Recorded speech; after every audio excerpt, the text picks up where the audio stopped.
Welcome to the Mishi podcast, where we explore meaningful work, personal journeys, and ways people find purpose in what they do. Today, I'm thrilled to welcome a very special guest and lifelong friend, Ezra Waxman.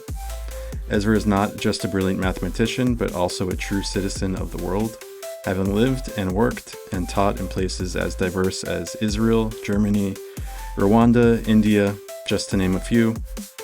His journey spans everything from the angles of Gaussian primes to bridging cultures through math education.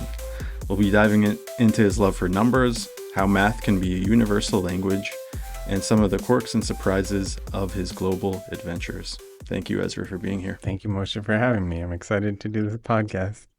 Amazing. So you actually just got back from 4 or 5 months in Europe, teaching math, learning math. What's your general sense of how that went? Yeah, this project that I was doing in France went pretty well. I guess it had a couple goals. One was to we had a research project and we just set out to, write this paper and publish this paper. That's still a work in progress. And other than that, it was also a little bit of a Euro tour to just give talks across the continent, speak with new people, exchange ideas, and try to map out what the follow-up projects might be. Follow-up projects in terms of solving math? Correct. Yeah. If you solve one thing, then it immediately opens up lots of new problems to ask. So you have to be at different stages of research at all times. Wow. And you were in France and some other European countries? Yeah, I was based in France, but gave talks in Switzerland, Netherlands, Germany. Wow.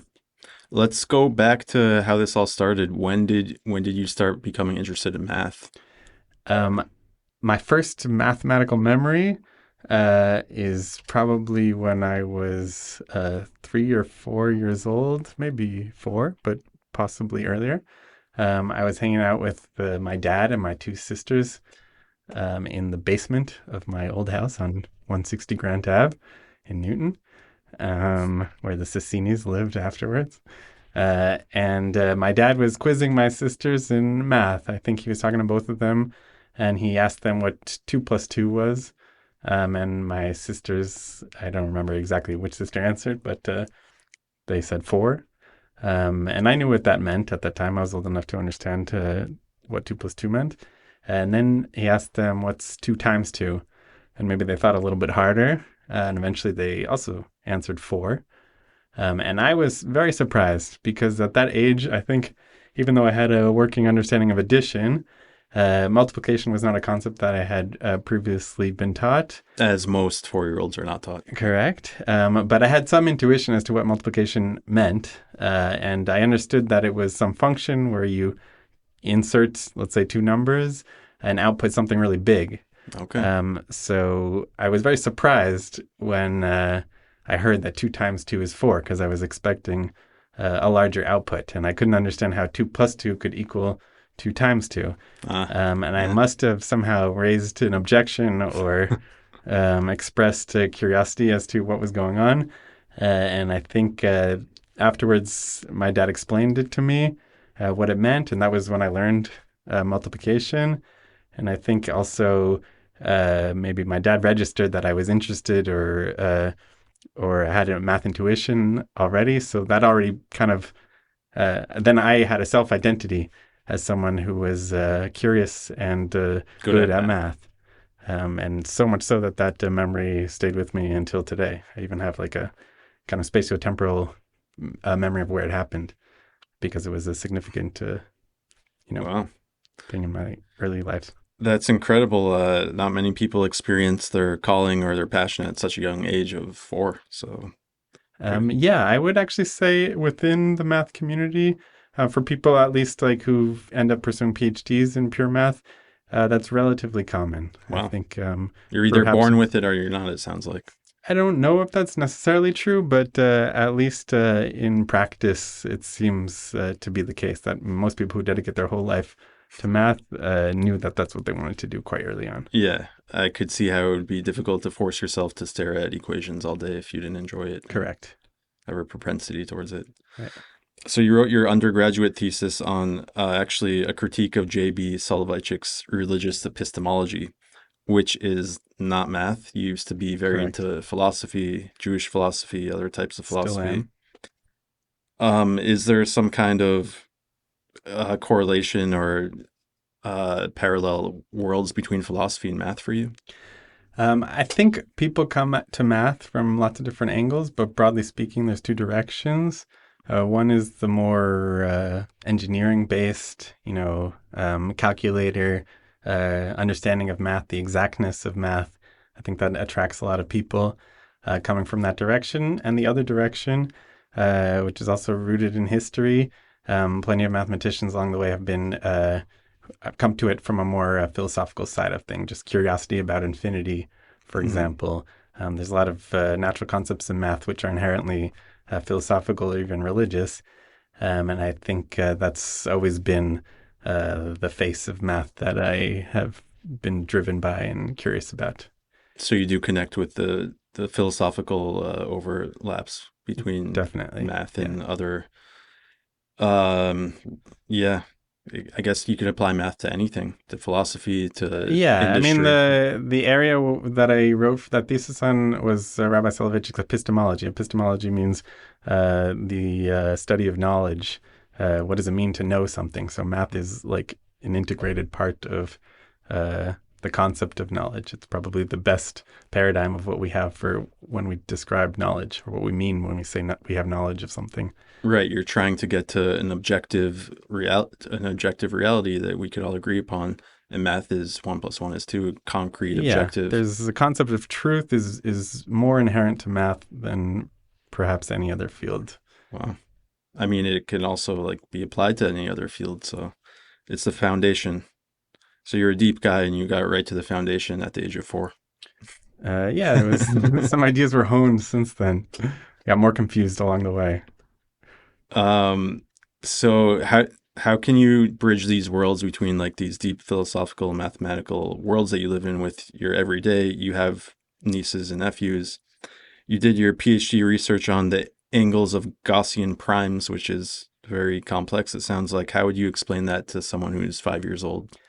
The specific project about angles of Gaussian primes. Or these deep concepts that you're working on are problems or proofs that you're working on. Take that for example. How do you explain it to someone that's not in that world? The specific study of angles of Gaussian primes or angles of lattice points is kind of the more general topic under Okay. which it falls.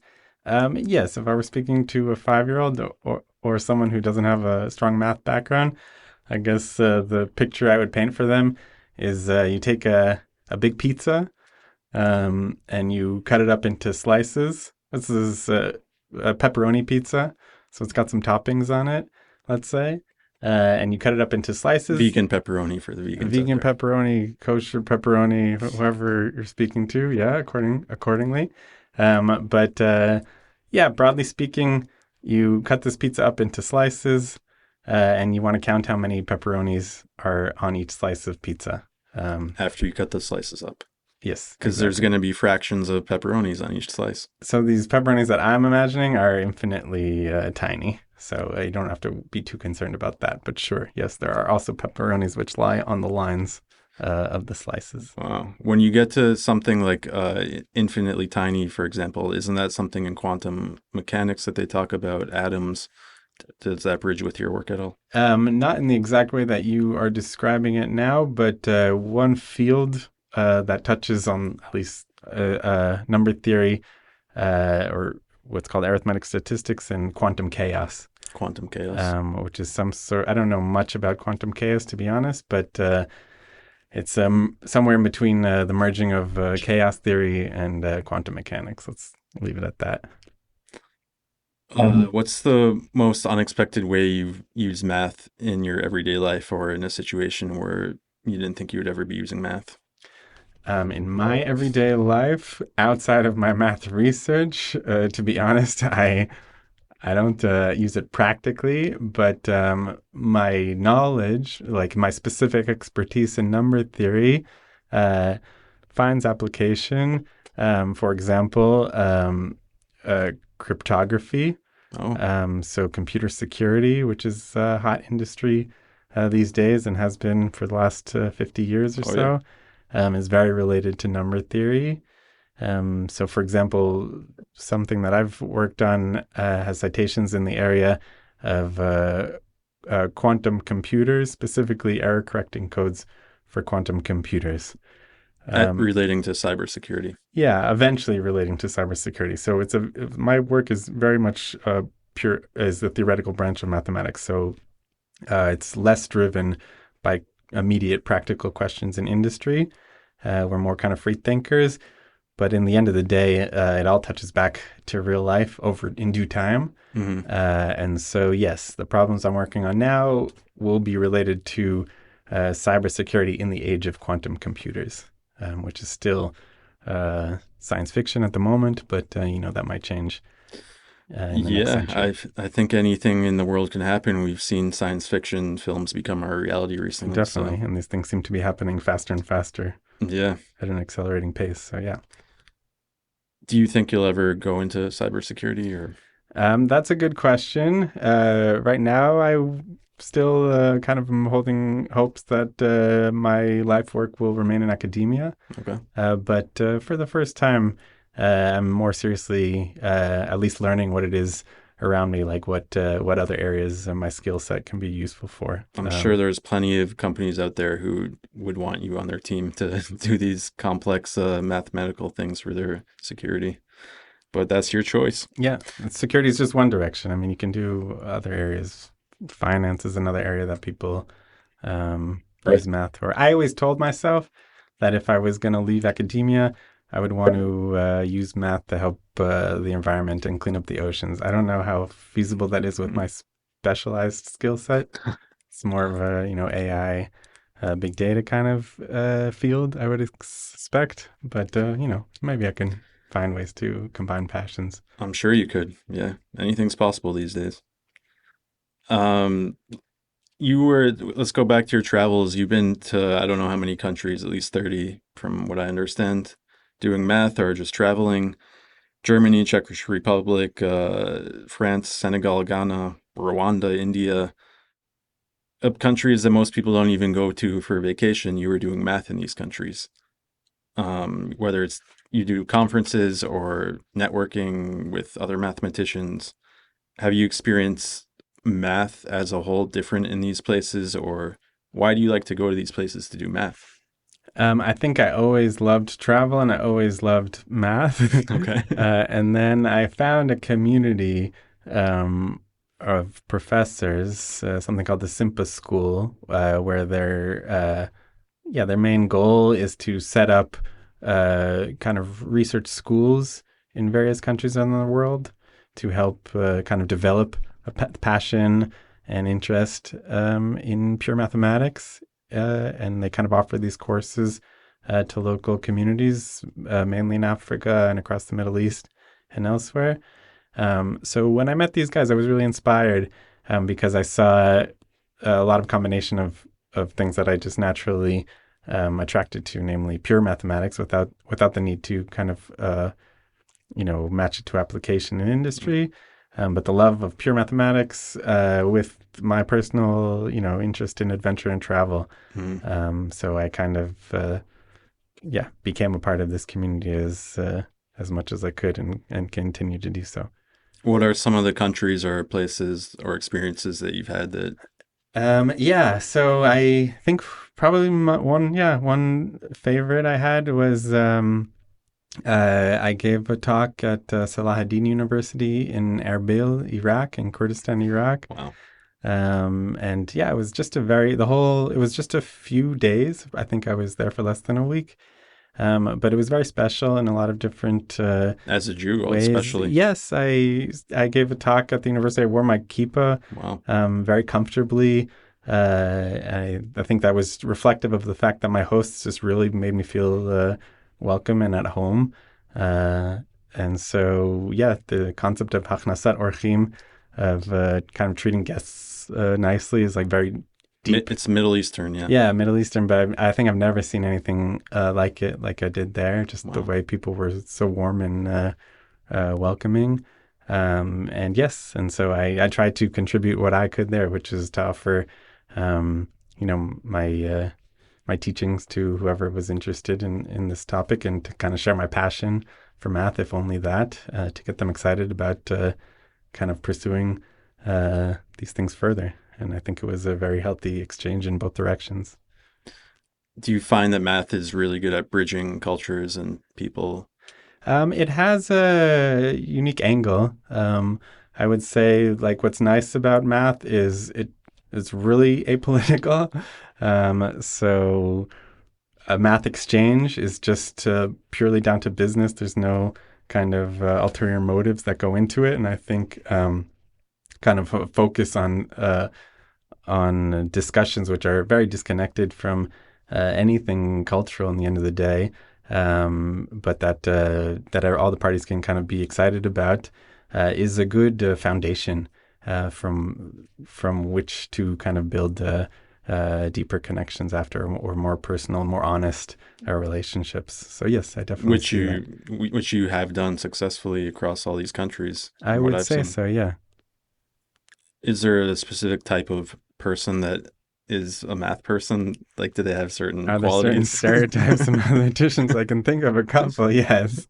Okay. Um, yeah, a little, I don't know, nerdy is obviously the word that comes to mind. Um, yes, and is that cross-cultural? Mm, yeah, It's universally nerdy. I would say so, Okay. but Do you, not exclusively. okay. Yeah, Well, nerdy is kind of the new cool, at least in the tech world. All the nerds are yeah, billionaires now. exactly. Yeah. So not in number theory, not in pure mathematics as much, but sure. Cool. How do you live in Israel currently? Correct. You've been in the Arab worlds and Arab countries and those communities. Do you think, do you see yourself continuing to bridge the worlds, traveling, teaching math, doing math, or is this in your past and you want to just focus on one place and one subject more? Yeah, to be honest, I think I found my professional role models still in this community of professors that I've described, where they're managing to, yeah, really just do pure mathematics, Mm. and teaching and research, and combining that with a love for travel. I think previously, until I kind of understood about this concept, I had always imagined that if I wanted to help the world, quote unquote, um, with my skills, the most relevant way to do that would be to find, some field of development economics, or environmental studies, or something that would use math skills directly to try to improve planet Earth and the people living on it. But what I liked about what I just, but myself was always more attracted to, as I mentioned, the philosophical side of math, which is not inherently uh, a practical, but in practice, it's not as interested in practice. It's interested in the theory. So what I liked about these guys was that you can help the world, but you can help the world just by exchanging, by a good exchange between humans, even if you're studying something theoretical. So that is still the direction where I would like to pursue further, as I grow in my career. But now I'm more open because it's just a very difficult, path to take in terms of, Pure mathematics. yeah, in terms of, finding work and living where you want to live and having financial freedom to the degree that you're interested in. It's almost like being an artist, like a mathematician. Yes, I mean, there's some analogy. Yeah, you're doing something that's not demanded by industry, so you're needed less in the economy, I guess. But I do believe that we have an important role to play. I would even go as far, by the way, from a purely economic perspective. I think it's very uh, inexpensive to fund theoretical math, because you really just need a pen and paper, maybe a simple computer and some food. But if you look at the output of theoretical math over the course of centuries. Um, it's changed the entire world. It's a good investment. I think it is a good investment long term. Mm-hmm. In the short term, it's not as immediate where the profit lies. But on the aggregate, I think It's kind of like supporting. R&D. Yes, it's very much R&D. It's even more theoretical than R&D. Right. But yes, the kind of the insights that you get from pure math and its ability to change technology and contribute to the economy is enormous. So I definitely do believe that the research itself is helping the world in the long term. So yeah. We were talking about this before, that AI is replacing everything, computer programmers. You don't think that AI can replace mathematicians. I kind of do because I don't know enough about it. So what element is there, what percentage or amount of creativity and human element is there in being a mathematician? I mean, if a computer can do this a million trillion times better than us, then what's the point of mathematicians? So, I mean, maybe on the scale of a couple hundred years, yes, everything we're doing now will be irrelevant. But in the next generation, I would think of AI as more as like a research assistant, if like a fancy calculator, but then ultimately a research assistant. But okay, a calculator, let's say 400 years ago, best mathematicians in the world, they were by hand producing lists of prime numbers and then trying to extract from that patterns. For example, I think Gauss was making these charts and helped develop the prime number theorem through his data. So if he had lived in the time of calculators, he would have already been able to generate those lists much more efficiently. That doesn't mean his insights about the pattern wasn't useful, but it would just outsource some of the more nitty-gritty computations, which in any case is not where the fundamental creativity lies in the research. So I'm excited for AI. I think if I'm trying to solve kind of a side calculation or something like that, I can imagine ChatGPT being useful for that over time. I thus far haven't been able to find much use for it, just because the questions I ask it, I guess it doesn't have enough data to kind of be helpful at the moment. But I expect that will change within the reasonable horizon. But I don't think it will replace mathematicians, but it will shift the industry. But I'm prepared and excited for how those shifts will happen. Because it doesn't have the human creativity. It's just a relationship. Like, I don't know. It's like every field. There'll be new elements where the human can contribute, and there'll be elements where the computer can contribute better, and it'll be a working relationship. Hybrid, yeah. Yeah. Very cool. If you can describe math as a genre of music, which would it be? Probably classical music. Why is that? There's understood structure in classical music. It's the most sophisticated type of music or complex? I don't know enough music to say it's the most sophisticated type of music, but classical music, yeah, there's concepts of, there's a book I really like called Gödel, Escher, Bach. I say I really like it, but I've tried to read it several times without completing it. But he compares kind of some work in logic by a logician named Kurt Gödel with fugues from Johann Sebastian Bach. It's actually the same parts of your brain, I realized, that do math yes, and music. exactly. I forgot about that. Yeah, so on that level too, they say classical music is kind of good. And you love music yourself too.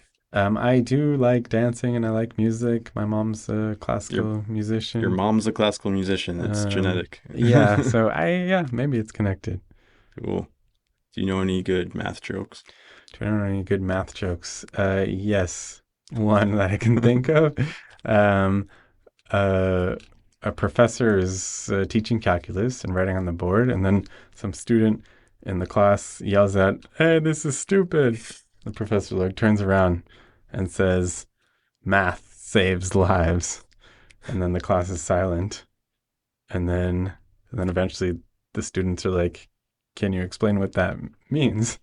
The professor turns around again and says, math keeps stupid people out of medical school, which I guess is a joke because, you have to take the MCAS or whatever. You have to pass calculus. Right. That's the punchline.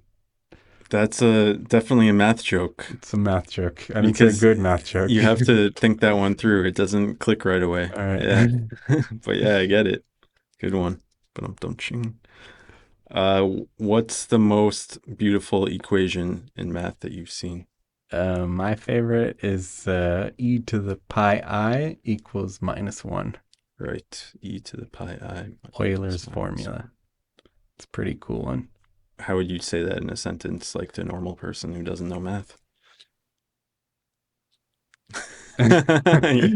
You have to know math to get it. E to the pi I. Yeah, you know what? E is a number. Okay, E is a letter, but okay, I'll E go is with a that. letter, but it's also a number. It's like Right. 2.7 something. Right. So you can take something to a power, Yes. right? Yes. You can take any number to a power. Mhm.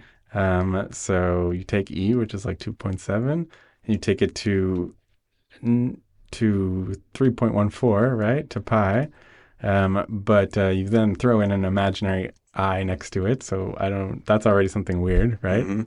And then it pops out -1. You take a very complicated numbers, E and pi, and then in the simple relationship, they pop out -1. Wow. Because pi is infinite, right?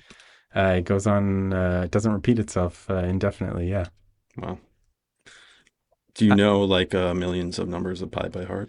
I think I know 3 digits of pi by heart. I think Maybe a couple more if you really press me. Wow. So you don't like memorizing long streams of digits? No.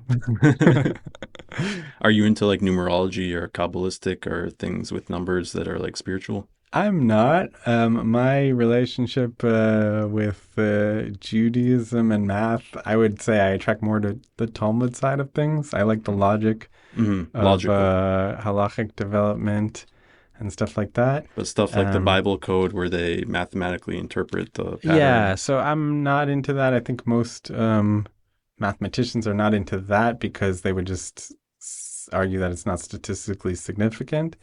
But I once had a really interesting conversation with someone who is not Jewish, but she's into Kabbalah.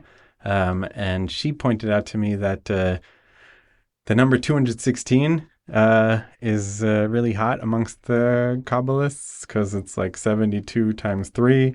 Okay. And there's 3 psukim, each with 72 letters maybe. And, there's a whole Torah about 216. So I once had a nice conversation with her where that the Kabbalists are interested in 216 for a variety of reasons, which from my perspective has to do with the fact that 216 has a lot of small factors. Mm-hmm. So let me try to explain this. It's 72 times 3. Right. But 72 is 36 times 2. Okay. 36 is 18 times 2. Mm-hmm. 18 is 3 times 3 times 2. Mm-hmm. So you just get a lot of small numbers and you multiply them together. And get 18 and 72 are significant numbers. Exactly. So the reason I would suggest that these are significant numbers is because they're the product of simple numbers. That's kind of the blunt mathematical way of explaining why people would be curious about them. They have a lot of factors. It's kind of like one source leads out to many branches. Yes. So that's from the more Kabbalistic direction. But the more number theoretic interest in 216 is there's a conjecture about 216, which I can explain, or I can say at least, which is that every positive integer, maybe larger than 5 or 3 or something, can be written as the sum of a prime number and something called a triangular number. Okay.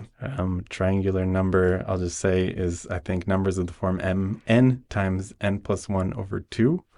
I'll let people think about why those are called triangular numbers, but they are. So every integer can be written as the sum of a prime number and a triangular number, except 216. This is still a conjecture. It's an open conjecture. Wow. But conjecture is unknown? Unproven. Unproven. Okay. So maybe they've show that it's true for every number up to like 10 trillion or something, but that doesn't prove it's true for every number, every, finite number, finite integer.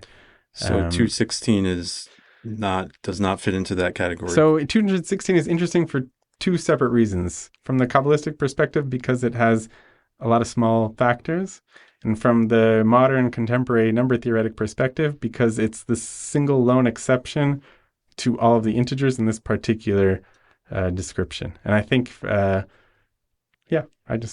was the interesting exchange that we had about the number 216. Yeah. If you ever buy a lottery ticket, type in 216. For example. Amazing. Do you find that math is inspiring you? A lot of your work is finding proofs about things, like proving whether this is true or not true. Mm-hmm. Do you find that you try to prove things in your life because it bleeds into your life outside of math? Or do you find that some things in life cannot be proven and you're okay with that? Yeah, so I don't think I bring a math perspective to other pieces of my life. I don't think I'm like uber logical. Proof is a math proof, and I don't need to prove everything outside of math. Yeah, it's its own art. I don't think obviously I have my own, way of thinking, which is maybe colored by math in ways that other people maybe in a different way. But I don't think of myself, at least, as someone who's like uber rational. You're not like that guy from the movie, I forget what it's called, Pi or something. The Rain Man. Yeah, there's a bunch of movies like that. Yeah, there's one with a mathematician. He's like writing numbers everywhere and goes crazy. Yeah, so I haven't done that yet, but who knows what the future holds. Yeah, it's not too late for you. Yeah. Okay, let's conclude with just saying math in an emoji for those more simple-minded people. Math in an emoji? All right. You mean like the... Math as a whole in one emoji. Math as a whole in one emoji. Probably that like nerdy glasses guy with glasses. Yeah. Okay. I think that's my math emoji. Love it. Ezra, thank you so much for coming and being on my podcast. Thank you for having me, Moshe. This was fun. Yeah, really interesting hearing about your story in math, and I feel like I can ask you all day about math and still not get bored, that you just have so much to share about it. For our listeners, I hope you found this conversation as fascinating and thought-provoking as I have. If you want to follow up on Ezra's journey to learn more about his work, you can go to his websites, which I'll post on the notes of this podcast. You can read his research if you're interested, or just more about him. Do you want people contacting you if they want? Sure. Okay. Yeah. So I'll put your contact info as well. Until next time, keep finding beautiful meaning in your work, whatever it is, and keep going. Thank you, Moshe.